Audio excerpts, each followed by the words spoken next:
Hi friends, இப்போ நம்ம நான் லஞ்ச் ரெசிபி ஒன்று காம்போ காமிக்க போகிறேன். ஒரு குழம்பு சுண்டல் இருக்கு இல்லையா, பொடி அந்த சின்ன சுண்டல், அந்த ப்ரௌன் கலர் சுண்டல், அதுதான் ரொம்ப உடம்புக்கு நல்லது. நல்ல ஒரு டேஸ்டியான ஒரு குழம்பு.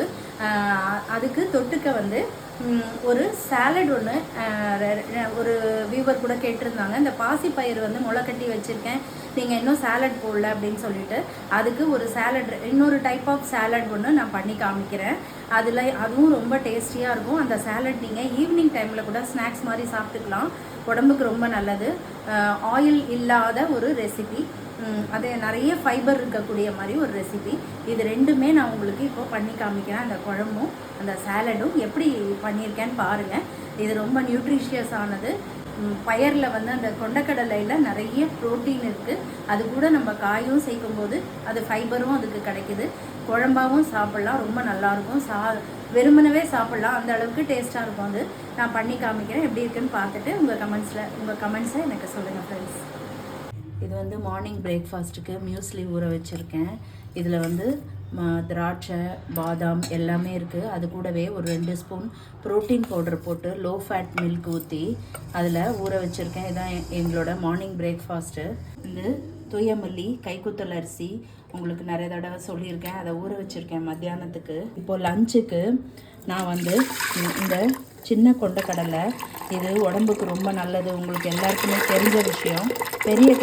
அந்த சனார், அந்த பெரிய கொண்டக்கடலையை விட இது ரொம்ப உடம்புக்கு நல்லது.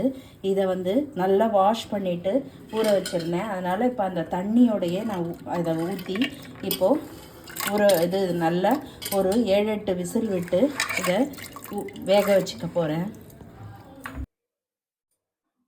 ஃபஸ்ட்டு நம்ம இந்த கொண்டக்கடலை குழம்பு பண்ணுறதுக்கு நல்லா ஒரு 2 டேபிள் ஸ்பூன் 3 டேபிள் ஸ்பூன் அளவுக்கு நான் நல்லெண்ணெய் ஊற்றிருக்கேன். இதுக்கு கொஞ்சம் நல்லெண்ணெய் ஊற்றினா தான் நல்லாயிருக்கும்.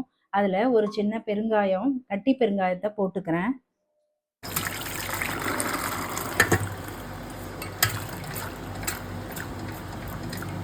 கொண்டக்கடலை பாருங்கள், நல்லா வேக வச்சு நம்ம வச்சுருக்கோம் இல்லையா, அந்த வாட்டரை நம்ம வேஸ்ட் பண்ண வேண்டாம். அந்த வாட்டரை புளி ஊற வைக்க நான் யூஸ் பண்ணிக்கிறேன். புளி ஒரு லெமன் அளவுக்கு நான் எடுத்து வச்சுருக்கேன். இங்கே பாருங்கள், இந்த அளவு புளி. இது லெமன் சைஸுக்கு எடுத்து வச்சுருக்கேன். ரொம்ப புளிப்பாகவும் விடணும்னு இல்லை.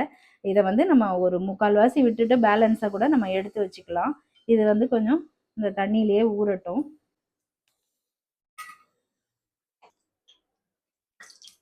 இப்போ இந்த பெருங்காயத்து கூடவே கொஞ்சம் கடுகு போட்டுக்கலாம்.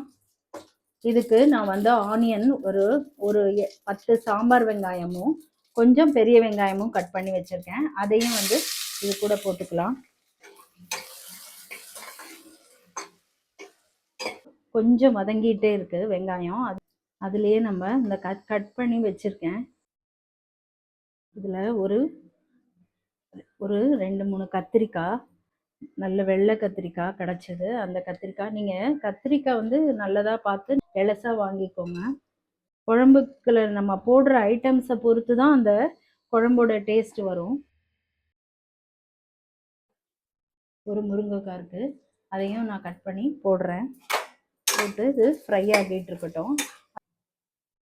இந்த பாசி பயிறு நம்ம முளை கட்டி வச்சோம் இல்லையா, அதில் இன்னொரு டைப் ஆஃப் சாலட் நான் இப்போ பண்ணி காமிக்கிறேன். இங்கே பாருங்கள், இந்த முளை கட்டின பயிரை போட்டுக்கலாம். குழந்தைங்களும் விரும்பி சாப்பிடும். ஈவினிங் டைமில் ஸ்நாக்ஸாக கூட பண்ணி கொடுக்கலாம். ஒரு கேரட் ஒன்று கட் பண்ணி போட்டிருக்கேன். அப்புறம் ஒரு கைப்பிடி அளவு மாங்காய் நிறைய போடலை, இவ்வளோதான் போட்டிருக்கேன். அதுக்கப்புறம் கார்ன் போட்டிருக்கேன். ஸ்வீட் கார்ன் இருக்கு இல்லையா, அது உரிச்சு அதில் போட்டிருக்கேன். கொஞ்சம் மாதுளம்பழம், ஒரு அரை மூடி தேங்காய் கிரேட் பண்ணி வச்சுருக்கேன். ஃபஸ்ட்டு இதை அரைச்சிக்கலாம். அரைச்சிட்டு குழம்புக்கு என்னெல்லாம் போட்டு அரைக்கணும்னு நான் காமிக்கிறேன். இப்போது இந்த தேங்காய் கிரேட் பண்ணியிருக்கேன். இது கூடவே ஒரு 4 தக்காளி போட்டுக்கலாம். நான் ஒரு சின்ன சைஸ் தக்காளியாக ஒரு 4 தக்காளி போட்டிருக்கேன். நீங்கள் பெருசாக இருந்தால் ஒரு 3 போட்டுக்கோங்க, போதும். இப்போது இந்த குழம்பு பொடி இருக்கு இல்லையா, நம்ம அரைச்சி வச்சுருக்கோம், அதில் ஒரு 1.5 ஸ்பூன் போட்டுக்கிறேன். இந்த ஃபுல்லாக குழம்புக்கு சரியாக இருக்கும். அப்புறம் இந்த அளவுக்கு முந்திரி போட்டுக்கலாம். எல்லாத்தையும் இப்போது நம்ம நைஸாக அரைச்சிடலாம் இல்லையா. இதையே நம்ம யூஸ் பண்ணி அரைக்கலாம். ஏன்னா தண்ணி வந்து ஜாஸ்தி ஆகிடும், அப்புறம் குழம்பு ரொம்ப தண்ணி ஆகிடும். அதனால இப்போ இந்த மாதிரி நைஸாக நம்ம அரைச்சாச்சு. இந்த வதக்கினதோடையே ஒரு அரை ஸ்பூன் மஞ்சள் பொடி போட்டுக்கிறேன். விழுத இதில் ஆட் பண்ணிக்கலாம். ஆட் பண்ணி ஒரு 2 நிமிஷம் நம்ம இதை கிளறி விடலாம். இந்த குழம்பு ரொம்ப சூப்பராக இருக்கும், நல்ல டேஸ்டியாக இருக்கும். இதை வந்து நம்ம கொஞ்ச நேரத்துக்கு நல்லா கொஞ்சம் சுருளை இந்த பச்சை வாசனை போகிற அளவுக்கு வதக்கிக்கலாம். வதங்கும் போதே நம்ம வந்து இந்த குழம்புக்கு தேவையான அளவு உப்பு போட்டுக்கலாம். சாலடுக்கு தேவையான அளவு உப்பு போட்டுக்கலாம். கொஞ்சமாக மிளகு பொடி போட்டுக்கலாம். அப்புறம் இதில் கொஞ்சமாக கொத்தமல்லி நல்லா பொடியாக கட் பண்ணி போட்டுக்கலாம். இந்த சாலட் வந்து நம்ம இந்த மாதிரி சாலட்லாம் குழந்தைங்கள சாப்பிட பழக்கினா அதுங்களுக்கு கொஞ்ச நாளில் பிடிக்க ஆரம்பிச்சிடும். அப்புறம் வந்து அவங்களே வந்து சாலட் வந்து கேட்பாங்க. அந்த மாதிரி நம்ம எப்போவுமே பண்ணிக்கலாம். லாஸ்ட் டைம் வந்து சாலடில் பன்னீர் போட்டிருந்தோம், தக்காளி போட்டிருந்தோம். இந்த டைமு பன்னீரும் தக்காளியும் கிடையாது. அதுக்கு பதிலாக மாதுளம்பழம், அப்புறம் இந்த ஸ்வீட் கார்ன் அதெல்லாம் போட்டிருக்கோம். இது ஒரு டைப் ஆஃப் சாலடு. இது வந்து ஓரளவு சுருளை வதக்கியாச்சு. இப்போ வந்து நான் கொஞ்சம் கொண்டக்கடலை வேக வச்சதை ஆட் பண்ணிக்கிறேன். எவ்வளோ வேணுமோ அவ்வளோ மட்டும் ஆட் பண்ணிக்கிறேன். ஏன்னா இது பேலன்ஸாக நம்ம சுண்டலாக கூட பண்ணிக்கலாம். குழம்புல எவ்வளோ வேணுமோ நல்லா ஒரு 4 கரண்டி நான் ஆட் பண்ணியிருக்கேன். அந்த கொண்டக்கடலை வாட்டர்லாம் இருக்கு இல்லையா, அதெல்லாம் வேஸ்ட் பண்ணாமல் ஊற்றிக்கலாம். இதுலேயே வந்து நம்ம அந்த புளி ஊற வச்ச அந்த கொண்டக்கடலை வாட்டரில் தான் நம்ம புளியும் ஊற வச்சோம். நான் இப்போது கரைக்கிறேன். இது ஃபுல்லாக ஊற்றணும்னு இல்லை, ரொம்ப புளிப்பாகவும் ஆக வேண்டாம். ரொம்ப புளிப்பாயிட்டாலும் சாப்பிட முடியாது. இதை நல்லா திக்காக ஒரு தடவை கரைச்சி விட்டால் போதும். இந்த குழம்பு வந்து எல்லாத்துக்குமே நல்லாயிருக்கும். இட்லி, தோசை, சப்பாத்தி, ரைஸ் எல்லாத்துக்குமே இந்த குழம்பு நல்லாயிருக்கும். இது வந்து இப்போ இந்த முருங்கைக்காய் மட்டும் கொஞ்சம் வேகணும். அது வரைக்கும் முருங்கைக்காய் வேகணும்.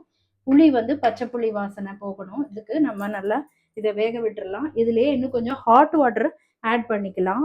தண்ணி சேர்க்கும் போது பச்சை தண்ணி மட்டும் சேர்க்கக்கூடாது. இந்த அளவு இருந்தால் தான் அந்த முருங்கைக்காய் வேகிறதுக்கும் இது வெந்து வரும்போது நல்லா சுண்டிடும். இந்த குழம்பு ரொம்ப எக்ஸலண்ட்டாக இருக்கும். இதில் நம்ம ஒரு அரை மூடி எலுமிச்சம்பழம் பிழிஞ்சிக்கலாம். பிழிஞ்சால் ரொம்ப நல்லாயிருக்கும், டேஸ்ட்டு டேங்கியாக இருக்கும். லாஸ்ட் டைம் சாலடில் நம்ம லெமன் பிழியலை, தக்காளி போட்டோம். இந்த வாட்டி நம்ம லெமன் பிழிஞ்சிருக்கோம். இது ஒரு டிஃப்ரெண்ட்டான சாலடு. வேணும்னா இதில் கூட நீங்கள் பன்னீர் போட்டுக்கலாம். பொடியாக கட் பண்ணி சின்னதாக கட் பண்ணி பன்னீர் போட்டால் இந்த மிளகு, இந்த லெமன் இதோட இது சேர்ந்து பன்னீர் டேஸ்ட்டு ரொம்ப நல்லாயிருக்கும். இதே மாதிரி நீங்களும் சாலட் பண்ணி பாருங்கள். மாதுளம்பழத்தோட இனிப்பு, அந்த மாங்காவோட புளிப்பு எல்லாம் சேர்ந்து சூப்பராக இருக்கும் சாலட் சாப்பிட்றதுக்கு.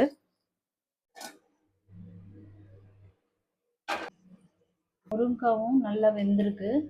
குழம்பும் நல்லா ஒரு 10-15 நிமிஷமாக கொதிச்சிட்டு இருக்கு. நல்லா வெந்திருக்கு முருங்காய். ஒரு நிமிஷம் செக் பண்ணிடுறேன்.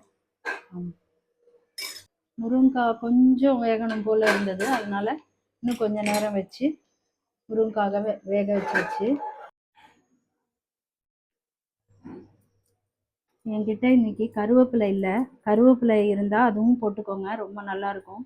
இன்னைக்கு இதுதான் நம்ம வீட்டு சமையல். டெலிஷியஸான நல்ல ஒரு குழம்பு, எல்லாமே அதில் ப்ரோட்டீன், காய்கறி எல்லாம் இருக்கிற மாதிரி ஒரு குழம்பும் இந்த சாலடும். இதான் இன்றைக்கி நம்ம வீட்டு லஞ்சு. கொஞ்சம் மாங்காய் கட் பண்ணி பேலன்ஸ் மாங்காவை ஊறுகாய் பண்ணிக்கலாம் அப்படின்னு வச்சுருக்கேன். இதில் எல்லாம் காரப்பொடி, மஞ்சள் பொடி எல்லாம் போட்டு இதுதான் ஃப்ரெண்ட்ஸ் இன்றைக்கி நம்ம வீட்டு லஞ்ச்.